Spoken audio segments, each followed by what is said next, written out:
知道学好数学有多重要吗？男人说数到3就开跑，可他刚数到2，流浪汉就抬腿，结果一脚踩在了易拉罐上，瞬间惊动了车厢里的丧尸。石宇只好带着他迅速起身逃跑。东哥帮他们断后，可还是慢了一步。一个丧尸的头卡在了门口。然而更糟糕的是，通往下节车厢的门被牢牢锁死，而锁门的人正是15号车厢的幸存者。为了帮东哥把门关上，石宇赶紧跑回来清理丧尸，但由于体力严重透支，东哥的手不幸被丧尸咬到，他顾不上门口，继续拼尽全力堵住车门。另一边，小帅终于用棒球棍砸碎了玻璃，可就在他要跑过来时，老金却冲上去关上了第2道车门。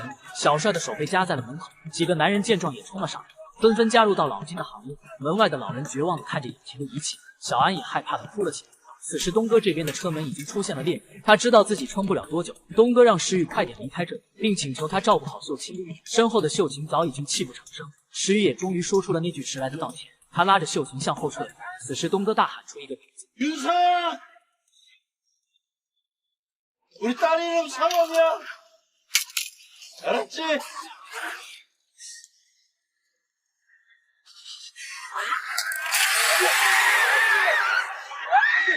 随着玻璃门被撞，成群的丧尸瞬间涌入了车厢。东哥用尽自己全部的力量击退丧尸，可他的意识越来越模糊，眼神也慢慢变得浑浊起来，但他还是死死地堵住大门，直到最后彻底淹没在了尸群中。在石宇和小帅的合力下，两人终于推开了车门。石宇赶紧转身把其他人拉进车厢，可当他准备去救大妈时，大妈却摇了摇头。他决定牺牲自己，给大家争取一点时间。看到车厢里的妹妹，大妈微笑着做了最后的告别。就在丧尸冲进来的前一秒，石宇及时关上了车门，众人总算是松了一口气。石宇进来后一拳干倒了老金，他对着老金愤怒的大吼：“다 들어올 수 있었잖아!” 可老金见状却立马反咬一口，诬陷他们几人已经被感染，并动员其他人把他们赶走。自私的人们开始大喊滚开这里，嘈杂的辱骂声让秀琴和小安流下了眼泪。小帅让小美留在这里，可小美却说：“이거 더 무서워。 나 너랑 같이 갈래。” 最终石宇他们被赶到了车尾，众人急忙用衣服领带将门牢牢捆死。然而报应来得极快，失去姐姐的大妈悲痛欲绝，她再也不想和这些人渣待在一起。等老金反应过来时，一切都已经晚了。大妈一把拉开了车门，整个车厢瞬间变成了人间炼狱。听着门外凄惨的叫声，石宇他们的眼中丝毫没有怜悯，一切都是罪有应得。列车继续向前行驶，可这时车长突然拉下了制动手刹，原来前方轨道上有障碍物，已经不能通行。车长用广播通知大家现在需要换车。按照车长的救援计划，石宇带着众人小心翼翼从车上下来。而与此同时，老金和乘务员竟然在厕所里躲过一劫。可为了从车里逃出去，老金趁机将乘务员推到了丧尸群中，自己成功跑了出来。另一边，当石宇他们向外面转移时，一辆失控的火车突然呼啸而来，直接撞向了石宇身边的车厢。当小帅和小美坐起来时，发现其他人都被埋在了车底，可两人来不及伤心，巨大的声响必然会引来丧尸，他们必须立刻逃离这里。可就在小帅拼命砸击车门时，老金突然从身后跑了过来，他一把将小美推给了追过来的丧尸。尽管小帅奋力救下小美，但一切都已经晚了。最后一刻，小帅选择和心爱的人永远在一起。做尽坏事的老金跳出车门，继续向外逃窜。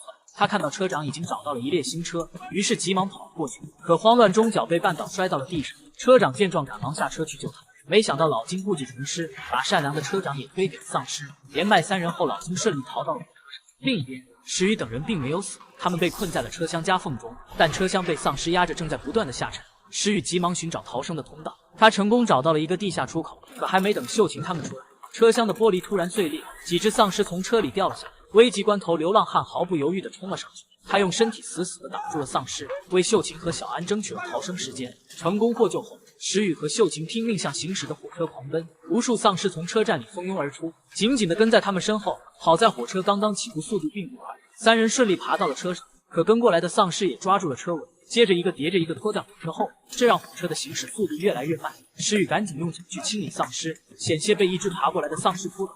好在最后他还是成功踹飞了丧尸，火车终于加速开了起来。然而就在他们以为安全时，感染病毒的老金从驾驶室里走了出来，他害怕极了，恳求石宇把他带回家，因为年迈的母亲还在家里等他。可话音刚落，他立刻就失去了意识，接着直接朝石宇扑了过来。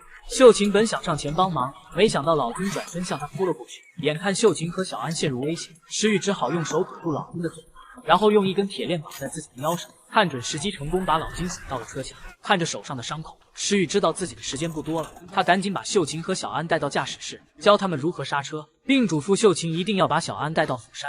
小安哀求父亲不要离开他，石宇听后心如刀绞，但他还是用力推开了小安的手，然后关上车门，独自跑到了车尾。听着身后女儿撕心裂肺的哭喊声，石宇也终于放声痛哭起来。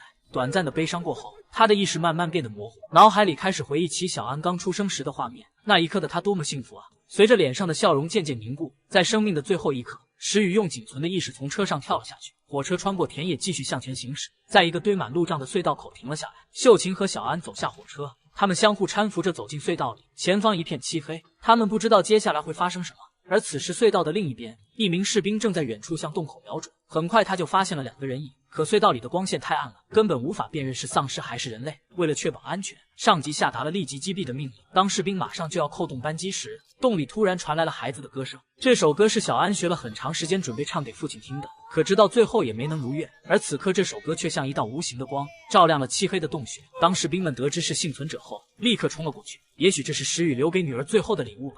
影片到此结束，我是力哥，我们下期再见。